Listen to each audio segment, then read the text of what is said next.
The world's loudest motorcycle just lost its voice. Harley riders, once united by rebellion, now find themselves split: old guard versus new blood, tradition versus reinvention.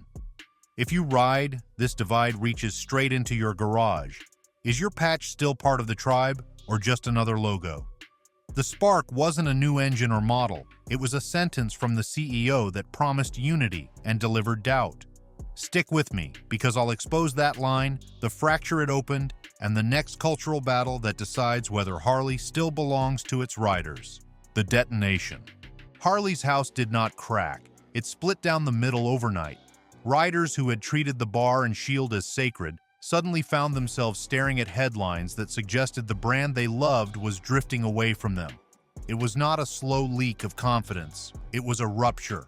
Overnight, the forums, the rallies, and the dealerships were buzzing with the same question. Had Harley betrayed its own tribe? If the badge on your tank defines you, this rupture reaches into your garage. Owners who once parked their chrome beasts with pride now questioned if the company still represented them. It was not just about engineering or horsepower. It was about belonging to a culture that sold rebellion, brotherhood, and an unapologetic American roar. When that culture looks compromised, the value of every machine parked in a driveway feels compromised too. Stay with me. By the end, you will know exactly where the fault line runs and which side loses first. For now, understand this. The split is real, it is emotional, and it is tearing the Harley community in half. And the loudest voice in this storm belonged not to the riders, but to the man at the very top. But what happens when the person entrusted with the brand's soul finally decides to speak? The voice from the top. One careful statement set the fan base on fire. After months of silence, Harley's chief executive officer finally responded to the uproar. His words were crafted, cautious, and wrapped in corporate polish, but they landed like gasoline on an already raging blaze. If you ride the brand, not just the bike, these words told you whether you still belong. The message claimed Harley would refocus on its heritage, distance itself from controversial initiatives, and listen more closely to the community. To outsiders, this looked like a calm reassurance. To insiders, it felt like a half apology laced with loopholes. Was this a course correction or simply corporate spin? Keep watching. I will show you the single sentence that flipped loyalty into suspicion. It was when the statement declared Harley was committed to listening to all members of its community. That line sounded noble, but to many riders it confirmed that executives were trying to please everyone at once, and in doing so, satisfying no one. In the parking lots outside dealerships, conversations turned sharp. Who exactly was Harley trying to keep in the fold? Yet even as riders debated words, the real verdict was already visible in the cold clarity of numbers. If you felt that Harley doesn't speak for riders like it once did, hit that like button and drop a comment below. I want to hear your story, because your voice proves this culture is alive, watching, and fighting back. The scoreboard. Feelings shouted, numbers cut deeper. Harley's quarterly reports revealed what the debates in bars and online forums could only hint at. Motorcycle sales in North America slid by double digits, revenues dipped below expectations, and market share eroded in the very country that once treated Harley as royalty. Shareholders who once counted on steady returns now stared at red ink. If you plan to trade in, resale and monthly payments start here. Because when the company reports a slump, the ripple travels directly to your garage. Dealers slash prices, trade-in values shrink, and suddenly the machine you bought as an heirloom looks more like a depreciating asset. Riders who wanted to upgrade found themselves underwater, owing more on their loans than their bikes were worth. Give me 3 minutes. I will map the data that decides who eats the depreciation. Dealers reported thinning foot traffic. Inventories piled up. Even loyal owners held back on new purchases, unsure whether the brand would steady itself or continue to wobble. This was not just accounting, it was the market punishing uncertainty. And then came the twist no one expected, because the board decided the numbers were not the problem of strategy alone, they were the problem of leadership. Quick pit stop. If you ride, ride prepared. The helmets, jackets, and gloves I actually recommend are linked below. The switch at the helm. A new captain did not arrive. He was deployed. Harley's board announced that Jochen Seitz would step aside and Artie Starrs would take the reins. This was not a symbolic shuffle. It was a signal flare. When a company replaces its top leader amid turmoil, it admits the storm is bigger than expected. If leadership calls the culture, your next ride experience just changed course. Riders wondered whether Starrs, a man known for reshaping consumer experiences in other industries, could repair the fracture inside Harley's identity. Investors hoped he would bring discipline. Riders prayed he would bring authenticity. And employees, caught in the middle, waited to see if new marching orders meant salvation or another round of uncertainty. Stick around. The first moves we see will telegraph the next 10 years. Because when a legend swaps captains in the middle of the ride, the route ahead is anything but clear. And if you think a leadership change calms the storm, remember this. Culture does not live in boardrooms. It lives in garages, rallies, and roads. That culture right now is still on fire. But leadership changes alone cannot rebuild trust. Culture does. And culture is the battleground of the next act. Who owns the myth? The logo stayed the same. The soul became contested property. Harley's bar and shield once stood for rebellion, grit, and a uniquely American roar that carried across highways like a war cry. But now that same emblem is under audit, dissected by riders who wonder if the company they worshipped is still theirs. A motorcycle was never just a machine. It was a passport into a culture that prided itself on freedom over conformity. If you bought into freedom, not finance, this is your culture under audit. The divide has grown sharp. One camp accuses Harley of selling out to corporate sensibilities, polishing its identity until it feels sanitized for boardrooms.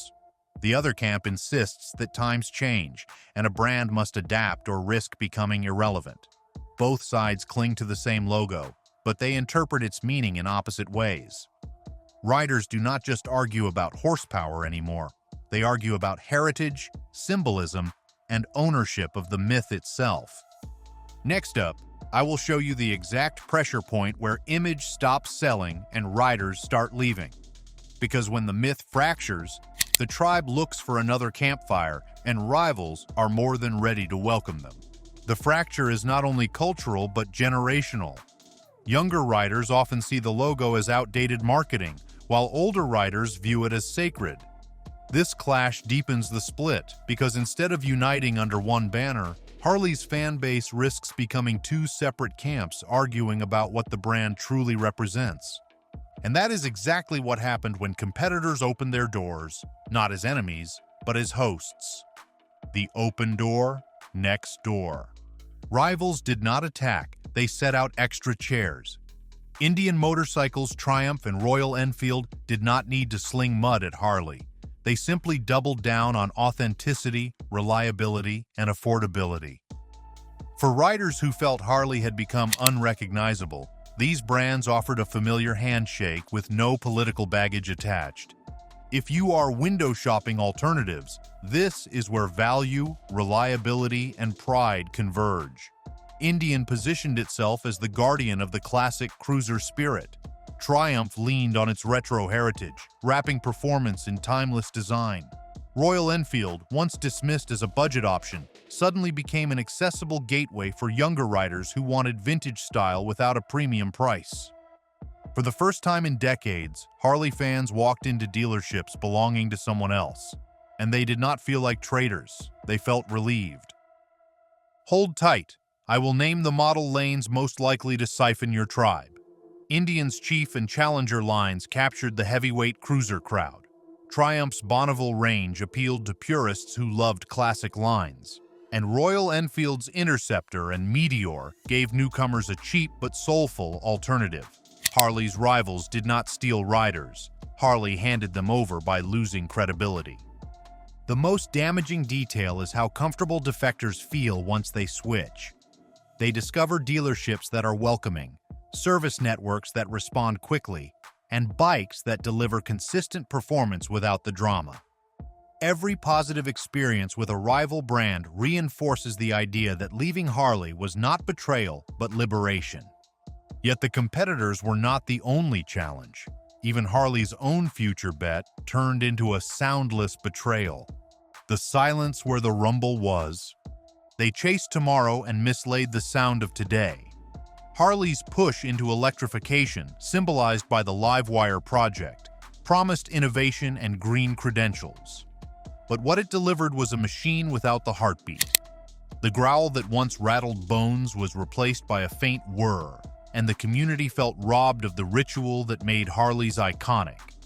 If the rumble is your ritual, this is why the future felt like a stranger in your driveway.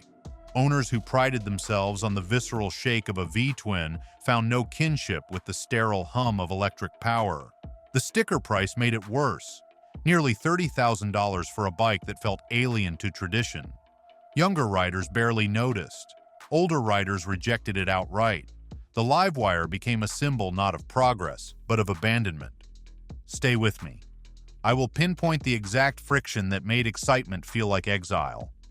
It was not just the missing sound, it was the missing identity. When Harley's electric dream spun off into its own company, the message to loyalists was clear. Tradition could be separated, packaged, and sold. Riders felt like they had been written out of their own story.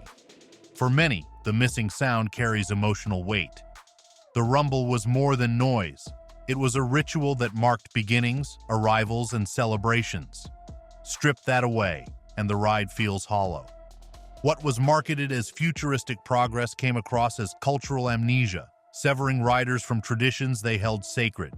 And just when the sound faded, another symbol cracked, the promise of "Made in America." Provenance problems. American icon met a country of origin sticker. Harley's credibility always leaned heavily on the idea of American craftsmanship, but supply chain realities pulled back the curtain. Parts sourced overseas, factories shuttered at home, and new plants abroad created a narrative no rider wanted to hear.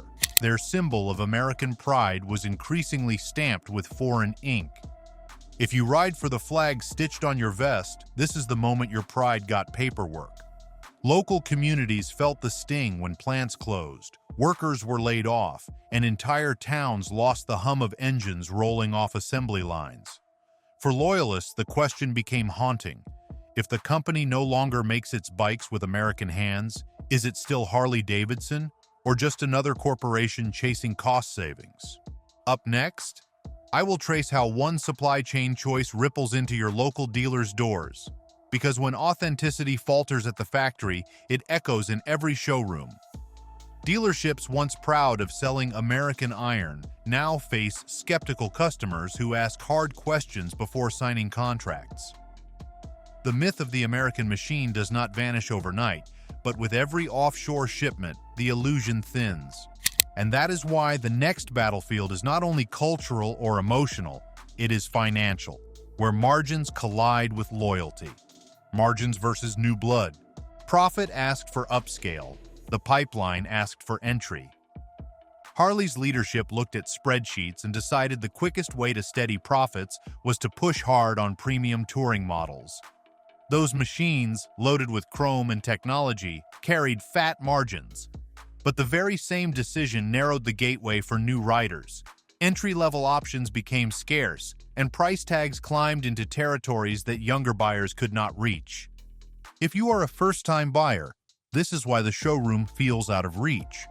Instead of seeing approachable starter bikes, many visitors faced sticker shock. A generation that already struggled with student loans and higher living costs saw Harley as less of an aspiration and more of an impossibility. Riders who might have grown into lifelong customers were pushed toward competitors offering affordable, reliable alternatives. Keep watching.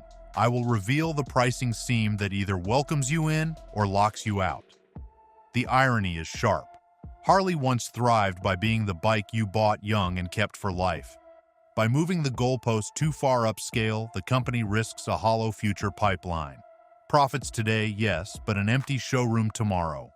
What made the situation sting even more was the contrast with past decades. Back in the 1970s and 1980s, Harley offered entry machines that invited entire generations to join the fold. Now, history risks repeating itself in reverse. By pricing out those same kinds of customers, the company could be shutting the door on its own future. And when the short-term math gets ugly, companies reach for a different lever. They start selling tomorrow just to feed today. Selling tomorrow, feeding today. When cash runs tight, strategy starts to pawn its future. Harley began spinning off projects, trimming costs, and leaning on financial maneuvers meant to calm investors. The most visible was the separation of Livewire into its own brand, a move that promised innovation on paper but functioned more like a way to shift losses off the main books. Other transactions included selling stakes in financial arms and restructuring debt, moves that gave breathing room but signaled strain. If you hold the stock or finance the bike, these moves touch your wallet twice. As a shareholder, you saw volatility eat into value. As a rider, you felt the risk in higher financing costs or shrinking product support. A brand built on loyalty was now juggling assets like a company desperate to keep lights on, and fans could sense the panic. Give me a minute. I will show the trade-off that props up now and pressures later. Yes, these deals kept quarterly results from collapsing. But every dollar of future growth that gets mortgaged away today makes the long road harder. Riders want stability, investors want confidence, and both groups are watching to see if Harley can fund tomorrow without hollowing itself out. The deeper concern is that these moves create a cycle of dependency. Once a company grows used to selling pieces of itself to survive, it risks treating survival as success. True revival requires building demand, not reshuffling balance sheets. Without fresh riders in the pipeline, no financial trick can keep the engine running forever. And while balance sheets move numbers, the truest protest unfolded far from Wall Street. It unfolded in the parking lots of America. If you're still here, you know this fight isn't just about bikes, it's about identity. Subscribe right now, because the twists coming next will shape Harley's future, and if you miss them, you'll be left in the dark. The break in the circle. The loudest boycott did not trend. It gathered in parking lots. Riders stopped showing up. Bike nights thinned out. Rallies lost their fire. And dealerships reported events with fewer patches in the crowd. What used to be the heartbeat of Harley culture, the circle of riders swapping stories under neon lights, looked weaker every month. If your bike nights feel thinner, this is the social math behind it. Trust eroded after corporate statements failed to align with community expectations. Riders did not see authenticity in leadership, so they withheld the only currency they controlled: presence. For a culture built on solidarity, silence in the parking lot was louder than any online petition. Next, I will lay out the one gesture that could bring the circle back, or snap it for good. Riders demand more than marketing slogans. They want proof that Harley stands where it once stood. A symbolic ride led by leadership, a reintroduction of affordable models, or a public recommitment to heritage could heal the wound. Without it, every absent rider at a rally becomes evidence that the circle is breaking. What makes the absence haunting is that these gatherings were never just about motorcycles. They were about community, identity, and shared escape from daily pressures. When riders skip a rally, it is not just lost sales. It is a fraying of bonds that once made Harley a living culture instead of a logo. Which is why the new chief's mission is not just business. It is a peace treaty written in culture and trust. The Peace Treaty Ride. A turnaround plan will not work without a cultural armistice. Artie Stars inherits more than balance sheets. He inherits a fractured family.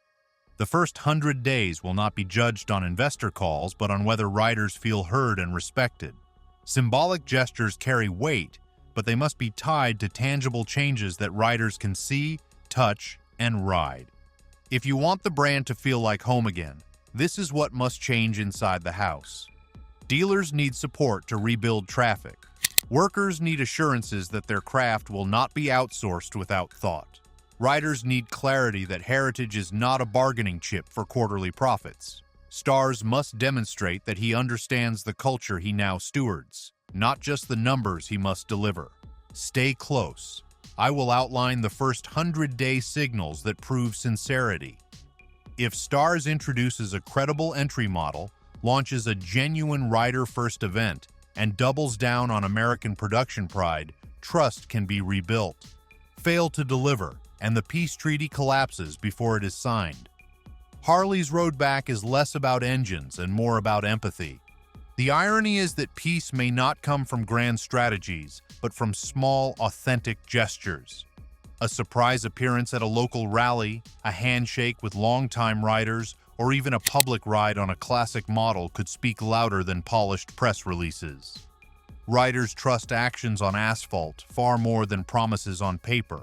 But even if peace is possible, Harley does not ride alone. The ripple effects are already reshaping competitors, politics, and the broader economy. Copycats and countermoves. Competitors did not cheer the chaos. They choreographed around it. Indian Motorcycles sharpened its lineup, Triumph leaned harder into heritage, and Royal Enfield expanded its affordable range. Japanese brands like Honda and Yamaha capitalized on reliability, filling the void for younger riders. Instead of mocking Harley's struggles, rivals adjusted pricing, launched new models, and doubled marketing budgets to lure defectors. If you are eyeing your next machine, this is where the smart money migrates. Indian's Chief and Challenger proved to be magnets for heavyweight cruiser fans. Triumph's Bonneville family gave purists that vintage look without corporate baggage. Royal Enfield drew in a fresh generation with bikes priced far below Harley's offerings, while Honda's Rebel opened the door to affordability that Harley had closed. Each competitor identified Harley's weak spots and placed their strongest products right there. In a moment, I will map the price-feature traps designed to catch your loyalty. These companies are not just winning on value, they are offering cultural reassurance. They promise a ride that feels authentic, unburdened by political storms or corporate spin. The chaos Harley created inside its house became a coordinated recruitment drive for everyone else. And the ripple did not stop at the dealership. It surged straight into the halls of politics, where Made in America became a rallying cry. From showroom to statehouse, a motorcycle brand just became campaign fodder. Politicians quickly seized on Harley's identity crisis to argue about jobs, tariffs, and globalization. Candidates pointed to shuttered plants and foreign-sourced parts as proof that American icons were slipping away. For a nation that once wore Harley as a badge of pride, its outsourcing decisions became a symbol of economic betrayal.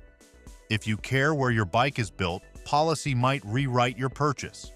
Tariff debates could raise prices on imported components. Incentives could reward companies that bring production back to American soil. Suddenly, the bike in your garage is not just a machine, it is a political statement, shaped by trade deals and campaign promises. Keep watching. Tariffs and incentives could tilt the whole market beneath your boots. Imagine one candidate pushing subsidies for electric motorcycles, while another doubles tariffs on Asian parts. Those policy shifts would directly change showroom prices, financing rates, and even which models survive. Harley has become more than a company. It is a stage for competing visions of America's future. Yet beyond politics and policy, the fallout lands hardest on the ground, in the towns where factory gates once meant security.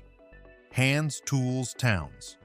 A brand's heartbeat is measured in shifts, not slogans. In towns that once thrived on Harley manufacturing, layoffs and plant closures hollowed out main streets. Gear shops, diners, and motels that depended on biker traffic now scrape by with half-empty parking lots. When Harley outsources, the cost is not just financial, it is cultural and communal. If your town's economy hums with torque, this is how decisions at the top hit your street. A closed plant means lost paychecks, lost pride, and a ripple of despair that no marketing campaign can hide. Mechanics and machinists who once built bikes by hand now patch together work at smaller shops or leave town entirely. Every empty factory floor echoes the silence of a community losing its identity. Next, I will show the only reshoring plan that would win back builders and believers. It requires real commitment, reopening American assembly lines, training the next generation of craftsmen, and offering wages that keep families afloat. Anything less looks like lip service. Riders know that heritage is not just design. It is the hands that bend steel and bolt engines together. And at the end of every ripple stands the rider and the investor, each forced to decide what Harley's next decade is worth. Price, pride, next decade. What you cannot hear in the showroom, you will feel in the resale curve. Harley's future will be measured not only in sales, but in the long-term value of its machines. If demand keeps slipping, resale prices will sink, punishing loyal owners. If the brand regains credibility, the curve rises, protecting investments and restoring pride. If you buy, sell, or hold, this is the fork that decides your money and your identity. Riders see more than a product. They see themselves. Investors weigh more than margins. They weigh symbolism. Harley must walk a narrow path, defend premium pricing while still drawing in new blood, all while proving its American roots are genuine. Stay through the final beat. I will lay out 3 futures and the tell that reveals which one we are riding into. Future 1. Harley rebuilds trust with affordable entry models and American production pride. Future 2. Harley contracts into a luxury niche, surviving but diminished. Future 3. Harley loses the cultural thread entirely, leaving rivals to inherit the myth. The tell is simple. Watch whether Stars listens to riders first or investors first. That decision will decide which road Harley takes. Because in the end, this story is not about engines or earnings. It is about whether the world's most famous motorcycle still knows how to ride with its people. Harley's story isn't finished, and neither is yours. The next chapter could restore the roar or silence it forever. Don't just ride as a spectator, ride with us. Subscribe, share your voice below, and stay ready, because the battle for Harley's soul is only beginning, and missing it means losing history.